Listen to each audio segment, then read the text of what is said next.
origami for inspiration for all types of applications, from medical devices to space applications, and even stopping bullets. But why is it that this ancient art of paper folding is so useful for modern engineering? Origami, literally folding paper, dates back at least 400 years in Japan, but the number of designs was limited. There were only a handful of patterns, maybe 100, 200 total in Japan. Nowadays, there are tens of thousands that have been documented, and most of that change happened in the 20th century.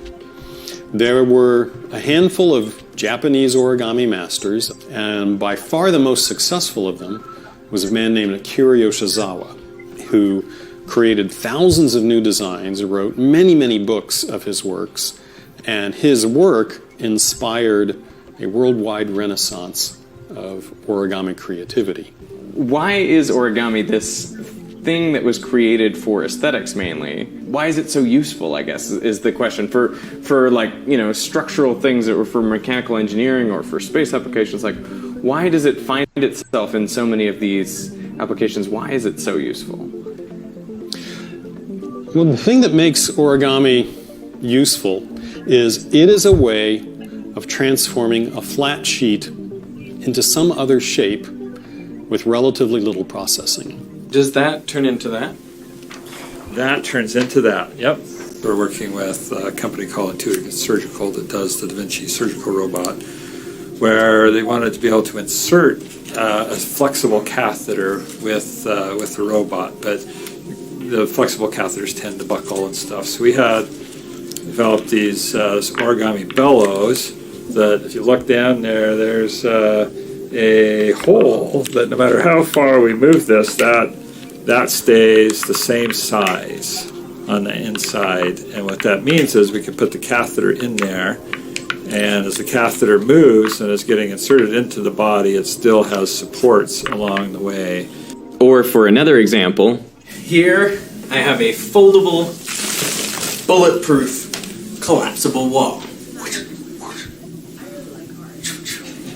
It's based on the Yoshimura crease pattern. Meaning, if I make this out of a bulletproof material, it can be very compact, be in a police officer's car, and deploy out and be bulletproof. But would it actually work? Well, they've put it to the test.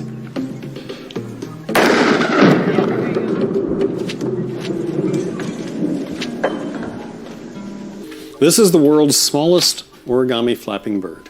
That sounds cool.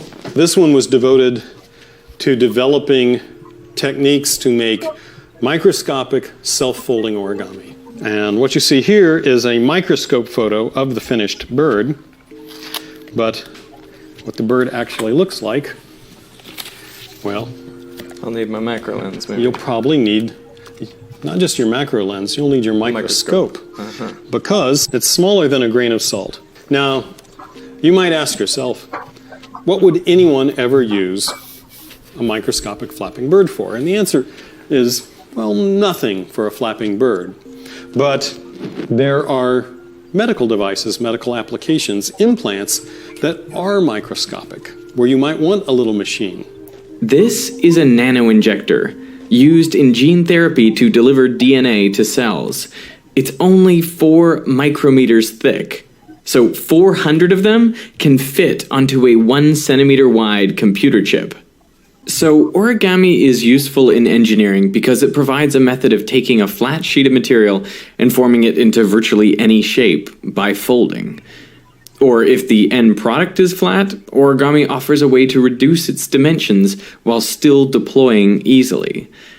The simple act of folding can increase rigidity. Or origami can take advantage of the flexibility of materials to create specific motions, and its principles are scalable, enabling the miniaturization of devices. Perhaps most of all, origami allows engineers to piggyback on the bright ideas people have had over the centuries while experimenting with folding paper. But translating these ideas into practical solutions requires a lot of math, modeling, and experimentation.